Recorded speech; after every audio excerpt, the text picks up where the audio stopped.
आज की अमृत कथा। मेरा धन। एक सेठ बड़ा साधु सेवी था। जो भी संत महात्मा नगर में आते वह उन्हें अपने घर बुलाकर उनकी सेवा करता। एक बार एक महात्मा जी सेठ के घर आए। सेठानी महात्मा जी को भोजन कराने लगी। सेठ जी उस समय किसी काम से बाजार चले गए।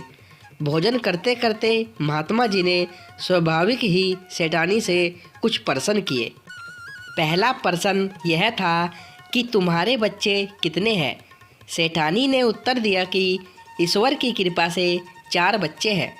महात्मा जी ने दूसरा प्रश्न किया कि तुम्हारा धन कितना है। उत्तर मिला कि महाराज, ईश्वर की अति कृपा है, लोग हमें लखपति कहते हैं। महात्मा जी जब भोजन कर चुके तो सेठ जी भी बाजार से वापस आ गए और सेठ जी महात्मा जी को विदा करने के लिए साथ चल दिए।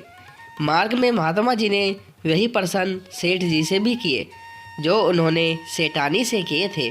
पहला प्रश्न था कि तुम्हारे बच्चे कितने हैं। सेठ जी ने कहा, महाराज, मेरा एक पुत्र है। महात्मा जी दिल में सोचने लगे कि ऐसा लगता है सेठ जी झूठ बोल रहे हैं।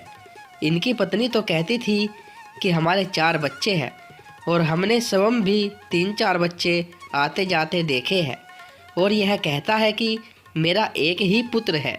महात्मा जी ने दोबारा वही प्रश्न किया, सेठ जी, तुम्हारा धन कितना है। सेठ जी ने उत्तर दिया कि मेरा धन 25,000 रुपया है।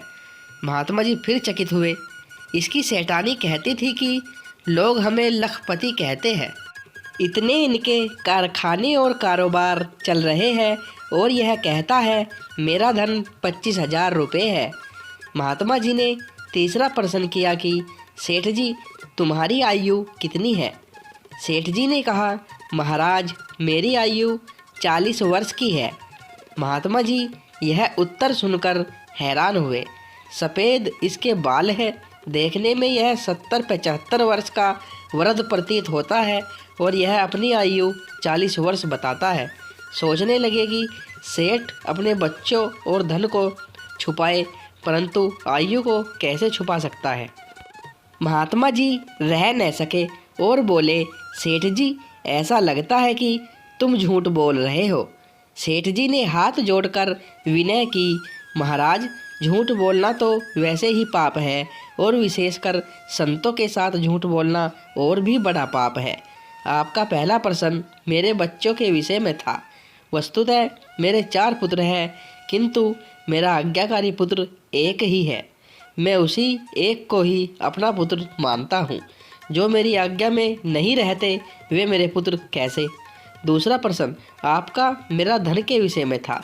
महाराज, मैं उसी को अपना धन समझता हूँ जो परमार्थ की राह में लगे। मैंने जीवन भर में 25,000 रुपये ही परमार्थ की राह में लगाए हैं। वो ही मेरी असली पूंजी है। जो धन मेरे मरने के बाद मेरे बंधु संबंधी ले जाएंगे वह मेरा कैसे हुआ। तीसरे प्रश्न में आपने मेरी आयु पूछी है। 40 वर्ष पहले मेरा मिलाप एक आप जैसे साधु जी से हुआ था। उनके चरण शरण ग्रहण करके मैं तब से भजन अभ्यास और साधु सेवा कर रहा हूँ। इसलिए मैं इसी 40 वर्ष की अवधि को ही अपनी आयु समझता हूँ। जब कभी सच्चे संत महापुरुषों से मिलाप होता है तब उनकी संगति में जाकर ईश्वर की याद आती है। भजन की शुरुआत होती है। वास्तव में वही घड़ी सफल है, शेष दिन जीवन के निरर्थक है। आशा करता हूँ कि ये कहानी आपको पसंद आई होगी। अगर पसंद आई हो तो वीडियो को लाइक करें और चैनल सब्सक्राइब करें। धन्यवाद दोस्तों।